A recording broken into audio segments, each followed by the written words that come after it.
សៀមបញ្ឆេះកំហឹងទៀតហើយបងប្អូនក្រោយពីបំពេញខ្មែរមិនទាន់អស់ចិត្តឥឡូវឈានដល់ការបាញ់ពន្លិចទូកនេសាទម៉ាឡេស៊ីថែមទៀតសួស្តីពុកម៉ែបងប្អូននិងប្រិយមិត្តអ្នកស្ដាប់ទាំងអស់គ្នាសូមស្វាគមន៍មកកាន់ Channel Peace News ថ្ងៃនេះយើងមានព័ត៌មានបន្ទាន់និងក្តៅគគុកបំផុតដែលពិភពលោកកំពុងតែតាមដានយ៉ាងខ្លាំងពាក់ព័ន្ធនឹងទង្វើដ៏រំលោភបំពានមិនចេះចប់មិនចេះហើយរបស់កងទ័ពជើងទឹកសៀមបងប្អូនអើយរឿងចាស់មិនទាន់ដោះស្រាយចេញរឿងថ្មីបានកើតឡើងទៀតហើយក្រោយពីបានបំពេញមកលើប្រជានេសាទខ្មែរយើង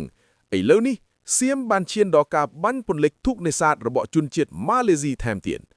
តើហេតុការណ៍នេះវាយ៉ាងណាខ្លះហើយហេតុអ្វីបានជាសៀមនៅតែបន្តធ្វើចរិតជាចោរលើដែនសមុទ្របែបនេះ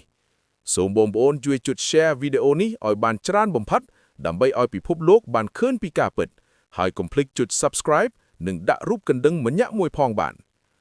ដំណឹងបន្ទាន់ដែលយើងទើបតែទទួលបាននៅពេលនេះគឺកងទ័ពជើងទឹករបស់សៀមបានធ្វើការបាញ់ពន្លិចទូកនេសាទរបស់ជនជាតិម៉ាឡេស៊ីមួយគ្រឿងនិងបានធ្វើការចាប់ខ្លួននាវិករជនជាតិម៉ាឡេស៊ីជាច្រើនអ្នកយោងតាមការចោទប្រកាន់របស់ភាគីសៀមគេបានអះអាងថាមានទូកនេសាទរបស់ម៉ាឡេស៊ីចំនួន10គ្រឿងបានលុបចូលមកនេសាទនៅក្នុងដែនទឹករបស់គេតាមការបញ្ជាក់ពីអ្នកនាំពាក្យកងទ័ពជើងទឹកសៀមលោកឧត្តមនាវីឯកប៉ារចនាឆៃយដ្ឋានបានបញ្ជាក់ឲ្យដឹងថាហេតុការណ៍ដ៏តានតឹងនេះបានកើតឡើងកាលពីព្រឹកមិញថ្ងៃទី20ខែកុម្ភៈឆ្នាំ2026នេះឯងយោធាសៀមបានអះអាងថាពួកគេបានទទួលរបាយការណ៍ពីប្រជានេសាទសៀមតាំងពីថ្ងៃទី20ថាមានទូកនេសាទខ្នាតតូចរបស់ម៉ាឡេស៊ីប្រមាណ10គ្រឿងចូលមកនេសាទនៅចម្ងាយប្រមាណ3ម៉ៃល៍សមុទ្រពីកោះពេបន្ទាប់មកបញ្ជាការដ្ឋានតំបន់ទី3នៃកងទ័ពជើងទឹកសៀមក៏បានបញ្ជូនទូកល្បាតមួយគ្រឿងទៅត្រួតពិនិត្យអ្វីដែលគួរឲ្យរន្ធត់នោះភាគីសៀមបានអះអាងថាក្នុងចំណោមទូកទាំង10គ្រឿងនោះមានទូកមួយគ្រឿងបានព្យាយាមបើកបុកកប៉ាល់យោធារបស់សៀមទើបពួកគេសម្រេចចិត្តបាញ់ពន្លិចតែម្ដងក្នុងហេតុការណ៍នេះមានជនជាតិម៉ាឡេស៊ីម្នាក់រងរបួសធ្ងន់និងកំពុងត្រូវបានព្យាបាលនៅមន្ទីរពេទ្យក្នុងខេត្តសាតុនដែលជាខេត្តភាគខាងត្បូងបំផុតរបស់សៀមជាប់ព្រំដែនម៉ាឡេស៊ីចំណែកនាវិក2នាក់ទៀតដែលមិនរងរបួសធ្ងន់ត្រូវបានចាប់ខ្លួនយកទៅឃុំខ្លួនដើម្បីកាត់ទូកតាមច្បាប់របស់សៀមរហូតមកដល់ម៉ោងនេះយើងមិនទាន់ឃើញភាគីម៉ាឡេស៊ីមានប្រតិកម្មតបតយ៉ាងណានៅឡើយទេ 2. ករណីរំលោភបំពានលើប្រជានេសាទកម្ពុជាងាកមកមើលករណីកម្ពុជាយើងវិញបងប្អូនប្រហែលជាបានជ្រាបហើយដែលខៀងបានជម្រាបជូនកាលពីព្រឹកមិញពាក់ព័ន្ធនឹងការចាប់ខ្លួនប្រជាពលរដ្ឋខ្មែរចំនួន3រូបដែលកំពុងនេសាទនៅម្ដុំកោះក្នុងខេត្តកោះកុងខ្ញុំសូមបញ្ជាក់ថាបងប្អូនខ្មែរយើងទាំង3នាក់នោះគាត់នេសាទនៅក្នុងដែនទឹកកម្ពុជាយើងសុទ្ធសាធប៉ុន្តែកងទ័ពល្បាតសៀមបានលួចចូលមកក្នុងដែនទឹកកម្ពុជារួចក៏ចាប់ខ្លួនពួកគាត់ទាំងបំពេញហើយចោទប្រកាន់ថាពួកគាត់ចូលទៅនេសាទក្នុងដីសៀមទៅវិញករណីនេះកម្ពុជាយើងមិននៅស្ងៀមឡើយរាជរដ្ឋាភិបាលកម្ពុជាបានចេញសេចក្តីថ្លែងការណ៍ថ្កោលទោសយ៉ាងដាច់អហង្ការចំពោះសកម្មភាពយោធាសៀមដែលរំលោភបំពានអធិបតេយ្យភាពកម្ពុជានិងបានទាមទារឲ្យភាគីសៀមដោះលែងប្រជាពលរដ្ឋយើងទាំង3រូបព្រមទាំងប្រគល់ទូកនេសាទត្រឡប់មកវិញឲ្យបានលឿនបំផុត 3. ការឆ្លើយតបរបស់សៀមចំពោះសារព័ត៌មានអន្តរជាតិអ្វីដែលកាន់តែពិសេសនោះគឺឥឡូវនេះសៀមកំពុងតែក្តៅក្រហាយនិងជ្រួលច្របល់យ៉ាងខ្លាំងបន្ទាប់ពីសារព័ត៌មានល្បីៗលើពិភពលោកជាពិសេសកាសែតអាមេរិក The New York Editorial បានចុះផ្សាយព័ត៌មានពិតអំពីការរំលោភបំពានរបស់សៀមមកលើកម្ពុជាការចុះផ្សាយនេះបានធ្វើឡើងបន្ទាប់ពីកិច្ចសម្ភាសន៍របស់ថ្នាក់ដឹកនាំកម្ពុជាគឺសម្ដេចមហាបវរធិបតីហ៊ុនម៉ាណែតជាមួយសារព័ត៌មានអន្តរជាតិនិង Fresh News ដែលបានបង្ហាញពីភាពព្រៃផ្សៃរបស់យោធាសៀម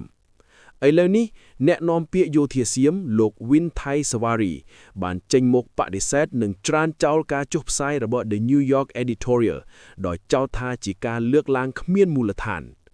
សៀមនៅតែអះអាងដោយមិនខ្មាស់អៀនថាសកម្មភាពយោធារបស់គេគឺជាការការពារខ្លួនស្របច្បាប់បងប្អូនហើយចៅវាមិនដែលសារភាពថាវាជាចៅឡើយទោះបីយើងមានផតតាំងជាវីដេអូនិងរូបថតច្បាស់ៗដែលបង្ហាញពីការឈ្លានពានរបស់គេក៏ដោយក៏គេនៅតែព្យាយាមនិយាយកុហកភូតផលអន្តរជាតិដែរ 4. ការវិភាគអំពីចំហសហគមន៍អន្តរជាតិសួរថាតែអន្តរជាតិដឹងទេថាសៀមឈ្លានពានកម្ពុជាគេដឹងបងប្អូនគេដឹងគ្រប់គ្នា ប៉ុន្តែហេតុអ្វីបានជាគេមិនហ៊ានចេញមុខថ្កោលទោសជាចំហនេះដោយសារតែរឿងផលប្រយោជន៍គេប្រៀបធៀបកម្ពុជានិងសៀមគេមើលឃើញថាសៀមមានសេដ្ឋកិច្ចធំជាងមានកម្លាំងយោធាច្រើនជាងនិងមានការវិនិយោគទុនធំជាងប្រទេសនីមួយៗគេគិតពីផលចំណេញរបស់គេបើគេចេញមុខថ្កោលទោសសៀមគេបារម្ភខ្លាចអន់ចិត្តជាមួយសៀមប៉ុន្តែទោះជាយ៉ាងណា